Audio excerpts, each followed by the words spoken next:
onye nke ọzọ bụ Commissioner for Culture, Tourism and Entertainment. Anyị onye na-ekwuru ebe a na-ebido n'isi wee kwubie ihe a na-akọwala anyị bụ na gọvanọ asịrọ ndị awa na-ejide mmadụ ga-ejidebe mmadụ na ndị awa bụ fake people na-ejide mmadụ. Number one, na ndị awa na-abịa ejide anyị na ọ bụrụ gọọmenti zigaleva about on their own. So onye nwetara ndị na-ejide mmadụ I report to them through our channel. I need the number for Kayanapota. So the communication should be through our own channel. We know why I was there. And I read about communication.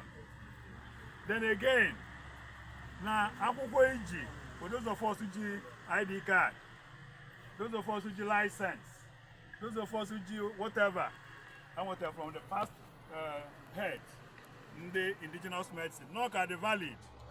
Yes.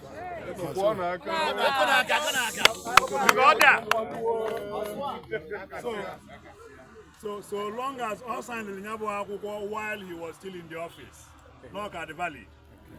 We don't even know. The government of Anambra State is now profiling. Adana Kobonimie. So Madana's Nagego, when you PG or whoever that asks for money, don't pay. Report all over. Good.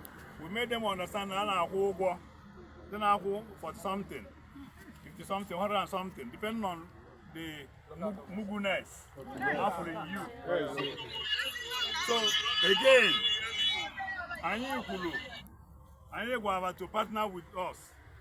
No, I need to be alone. When you get fish out, then I'll watch all.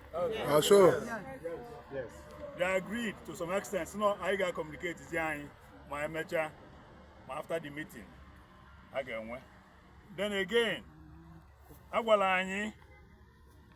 now I gonna make this profiling. Didn't never run before. When they get me, the megolumbo emego. So open your ID card. I sign the giveaway. You are covered. What they not signed there before or were up with that office last year. Okay. So and I say now our major point, and we should maintain standard. If I didn't when I maintain a standard, I will be Jaka, you must know if I can I suggest if all them and we group of people Ghana monitor million gas Mauza gas, okay, and a charge. Yes. Even Yano and Millie should cease. When we change, if I could, Ijana Millie. Ija Ibolanu Jana Mili, Messi him and Muyano and Milinan.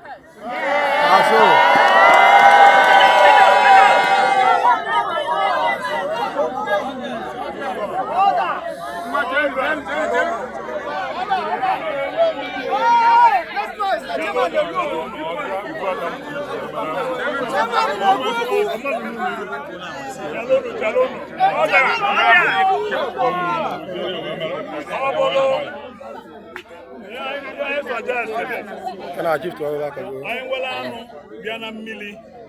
If they up in Abano, I know I gave you develop me.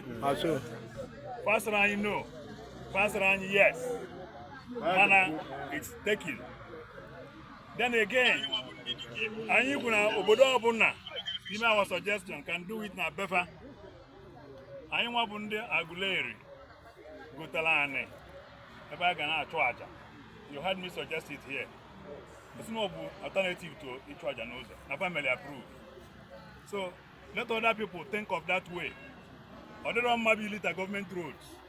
Other than the one I saw, to be honest. So I general fear, go go a general fear, just charge. Up what loser. I you could not back on what name you negate. We approve. I never agree on that.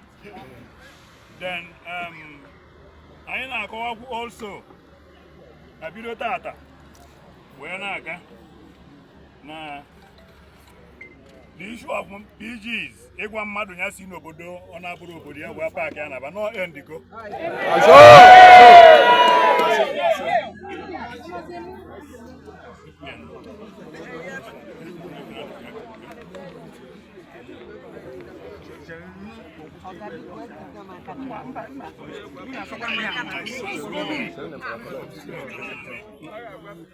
So, gakwanụ ntị ọfụma. Ife nka na-agwa unu bụ na anyị suggest all these things to them.